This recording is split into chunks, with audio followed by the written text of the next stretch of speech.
বগুড়াবাসী, আসসালামু আলাইকুম।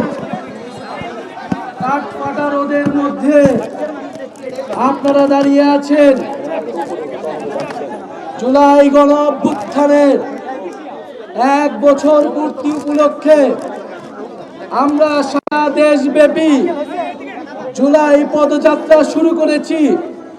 সেই জুলাই পদযাত্রার ধারাবাহিকতায় আজকে আমরা বগুড়ায় আছি। বগুড়ায় এসে আমরা আপনাদের যেই স্বতঃস্ফূর্ত অংশগ্রহণ, যেই স্বতঃস্ফূর্ত সমর্থন পেয়েছি, আমরা আশাবাদী যে বগুড়া এনসিপির অন্যতম শক্তিশালী ঘাঁটি হতে যাচ্ছে। প্রিয় বগুড়াবাসী, আপনারা জানেন গত বছর জুলাই গণ অভ্যুত্থানে এই বগুড়ার ছাত্র জনতা বুক চিতিয়ে এই বগুড়া শহরে লড়াই করেছিল। 15রও অধিক শহীদ পরিবার রয়েছে এই বগুড়ায়, 500রও অধিক আহত যোদ্ধা রয়েছে এই বগুড়ায়। এই বগুড়া বিগত 15-16 বছর এই ফ্যাসিস্ট সরকারের অধীনে রাজনৈতিক বৈষম্যের শিকার হয়েছে। বগুড়ার নাম শুনলে কোনো চাকরিতে নেওয়া হতো না।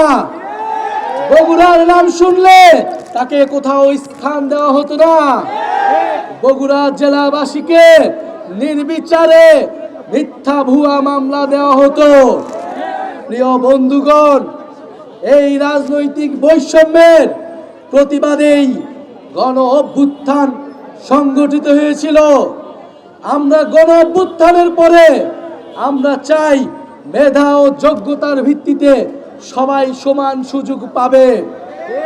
আমরা কোনো বিশেষ সুবিধা চাই না, আমরা কোনো বৈষম্য চাই না। আমরা চাই যার যতটুকু প্রাপ্য, যেই এলাকা যতটুকু পিছিয়ে আছে সেই এলাকায় ততটুকু উন্নয়ন করতে হবে, উন্নয়নের সুষম বন্টন করতে হবে। আমরা জানি এই বগুড়া একটি ঐতিহাসিক অঞ্চল। এই মহস্থানগড়, এই পুণ্যনগর থেকে বঙ্গ সভ্যতার যাত্রা শুরু হয়েছিল। আজকে যেই সভ্যতার পাদস্থলে আমরা দাঁড়িয়ে আছি, কিন্তু দুঃখের বিষয় এই এলাকা দেখলে কেউ বলবে না এইখানে এক সময় সভ্যতার সূতিকাগার ছিল। এই এলাকা এক সময় শিক্ষা দীক্ষা জ্ঞান বিজ্ঞানে পুরা পৃথিবীর মধ্যে একটি বিশেষ এলাকা হিসেবে পরিচিত ছিল। আমরা বগুড়ার সেই হারানো ঐতিহ্য ফিরিয়ে আনতে চাই, হারানো ইতিহাস সংস্কৃতি ফিরিয়ে আনতে চাই।